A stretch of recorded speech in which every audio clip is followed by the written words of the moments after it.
¿Somos humanos domésticos? ¿Somos animales domesticados? Hoy vamos a explorar una teoría revolucionaria. Los humanos nos autodomesticamos y esto lo cambió todo en la evolución del ser humano. Si quieres entender cómo esto afecta a tu salud mental, nuestras relaciones, quédate hasta el final porque te va a gustar. ¿Qué es el síndrome de domesticación? En primer lugar, entender este concepto nos va a ayudar a entender qué tenemos en común con perros y gatos para empezar a hablar. El síndrome de domesticación describe cambios físicos y conductuales en animales domésticos, mandíbulas más pequeñas, comportamiento más tranquilo y rostros más juveniles. Según Richard Wraham, que es el autor de The Goodness Paradox, es decir, la paradoja de la bondad, que habla sobre de que en realidad somos animales súper agresivos de manera proactiva, capaces de ejercitar una violencia desmedida, pero al mismo tiempo somos capaces de los gestos altruistas más vistos y mejores que se hayan visto en la historia de cualquier animal. Los humanos también hemos pasado por este proceso de domesticación, pero no por una intervención externa, sino por la autoselección natural dentro de nuestras comunidades. Y aquí se da la paradoja de la bondad. Somos una especie capaz de cometer actos de violencia extrema, premeditada, pero al mismo tiempo destacamos por nuestra cooperación diaria. La selección natural favoreció a los individuos menos agresivos, menos reactivos, permitiendo sociedades más pacíficas y mejor organización. La evidencia entre los humanos modernos se da, por ejemplo, características como rostros más infantiles, que se llama neotenia, mayor cooperación con extraños, reducción de la testosterona, lo que está vinculado con un menor nivel de agresividad, y esto nos deja con una pregunta intrigante. ¿Estamos en esencia creando una versión doméstica de nosotros mismos? ¿Esto tiene implicancias para la salud mental? Obviamente que tiene implicancias para la salud mental y te las voy a contar. En primer lugar, por ejemplo, el control de la agresión. La agresión reactiva ha disminuido, pero la agresión proactiva sigue muy activa, quizás más que nunca. Esto podría explicar por qué somos propensos a conflictos planificados como guerras y crímenes y asesinatos seleccionados o crímenes por encargo, pero al mismo tiempo tenemos este componente de la empatía y de la cooperación. Ser una especie cooperativa es clave para nuestra salud mental. Promover la empatía podría ser una herramienta poderosa en la educación emocional. Por otra parte, nuestras hormonas y la conducta. La testosterona vinculada a la agresividad también afecta a trastornos de conducta y nuestro estrés.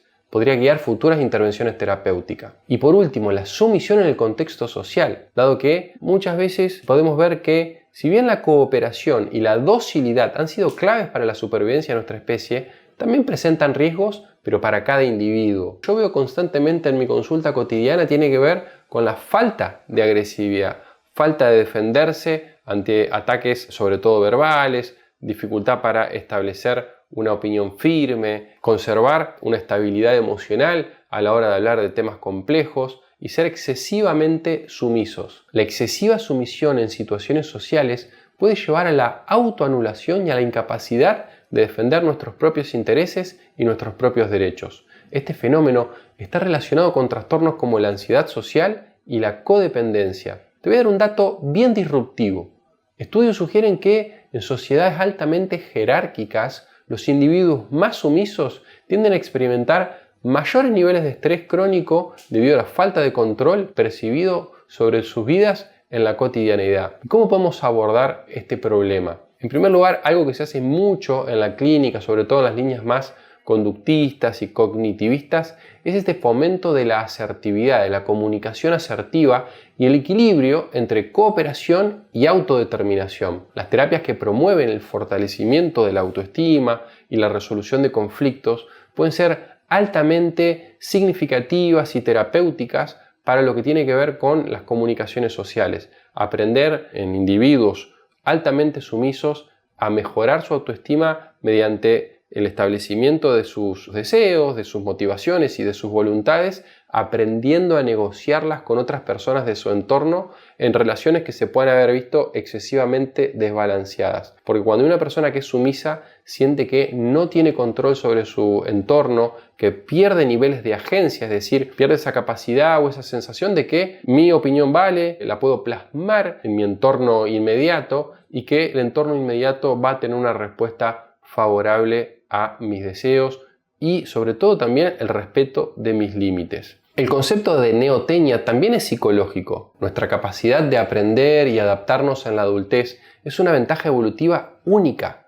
Las primeras comunidades podrían haber ejecutado sistemáticamente a los individuos más violentos y hay muchas muestras y el libro recorre muchas muestras de esto a lo largo de la historia del ser humano. Aquellos individuos que se volvían excesivamente tiranos y agresivos, matando por gusto o por placer, eran habitualmente atacados por una coalición de otros individuos menos agresivos, pero que se cansaban de esa tiranía. Y esto se repite en un montón de sociedades, todas desconectadas, lo cual es un indicador de que forma parte de la evolución del ser humano. La pena capital fue uno de los elementos más importantes a modo ejemplificador para reducir el nivel de agresividad en el resto de la sociedad.